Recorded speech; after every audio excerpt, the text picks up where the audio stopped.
Hello my friend, in today's video we're going to be looking at how you can change out the fonts on your Squarespace website to match your brand. And if you don't already have fonts in place, I'm going to show you some great sources of inspiration.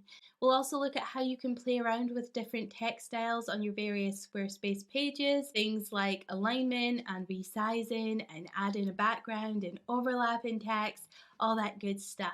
Now we are using Squarespace 7.1 and we're using the new Fluid Engine editor as well. But don't worry if your sections are still on the classic editor, you'll still be able to follow along just fine.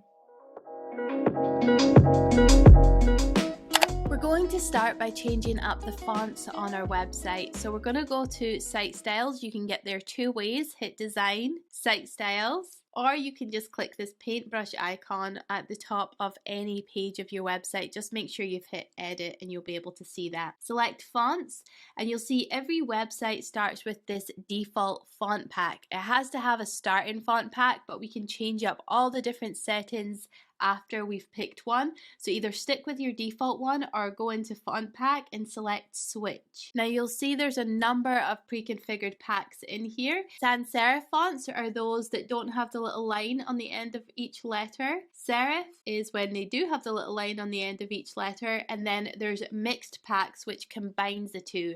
And this is really popular because it creates contrast, making it really easy for the reader to distinguish between headers and paragraph text. So you can pick any one to begin with.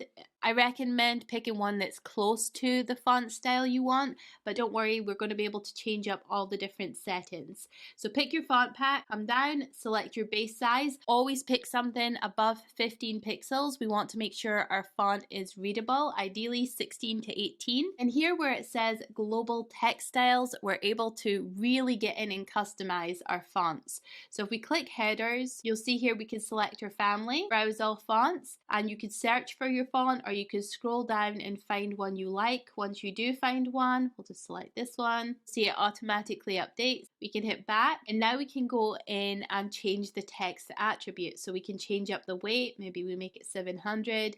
We can change the style, the line height, spacing, text transforms. So a lot of people like headers to be capitalized or uppercase. And then here under size, you can also adjust the different sizes of your headings. And the most important thing here is you want there to be clear contrast, a clear hierarchy, so that people can tell what the difference between the different header sizes. So you see here between heading 3 and heading 4, they're very similar. So I might want to pull this down a little bit just to create a little bit more contrast, or vice versa, pull this one a little bit further out. Come back out, and we just do the same thing for paragraphs. Just click, go through, find your font, and then customize the various attributes. Same with buttons. You'll see you can select different settings for your primary, secondary, and tertiary buttons. And then under miscellaneous, this refers to anything like your tags, your product prices, your breadcrumbs, any of that metadata. You can adjust that in here too. And then assign styles basically accounts for all the other sections that are not headers or body text or buttons. And the easiest way to change this out is to click on the element you want to adjust. So if we click on the header, you see it automatically takes me to site header settings. If I click on the body text, if I click back to my heading text, it'll take me back there. So it's really easy to just click where you want to change the text. As long as you're in this font site styles, it's going to take you right to the location where you can customize it. So we could click in here, and you'll see here a lot of options say style, and you could select heading, or you can customize that individual element, and that could be really helpful. So here we've just got a few options, but if you hit show all, you can really go in here and customize every element of your website. And again, you can choose if you want to use a heading or if you want to make it customized. Same with paragraphs. So that's how you can adjust your fonts in Squarespace to match your brand. I have a separate video on uploading your own custom fonts, so I'll link to that in the description below. If you haven't created your brand fonts yet and you're not sure where to start when it comes to font pairings, there's a couple of websites you can use for inspiration. Font Pair is one. You see there's loads of options here. There's also Font Joy, Type.io. close here. This one has a lot of pop-ups, so it's a little bit irritating to use, but it's got some good font pairings. And then the other one is Pinterest. You can just search font pairings, or I have this Pinterest board here that I'll link to in the description as well that you can get some inspiration from. And depending on when you view this, there'll be a lot more options in there. So if we come out of there, remember to hit done and save if you want to save your changes. So now we're going to hit edit on our page, and I'm going to show you how to work with text on a page. So I'm going to copy this text, and then I'm going to hit my bin icon. And for now, I'm just going to delete this button. And again, this is using Fluid Engine Editor. So I'm going to hit G on my keyboard to bring up the grid. And you'll see here the grid is way down at the bottom, not up here. If I hit Edit Section, you'll see that it's because it's aligned to the bottom. I could align this to the center and it would pull back up. Align it to the top. I'm going to put it back to the bottom. I can adjust the height and things here as well. I'm going to add a block, add some text, and you'll see here a text container appears. And I can just move this to any section that I want. And because I've hit G on my keyboard, I can see this grid and it's going to help me place it and align it up nicely. So I'm going to paste in my text. You'll see here what I could do is I can hover over. I could change this based on the style I want. I could switch out the color either to my color palette or something customized. I can change the alignment here.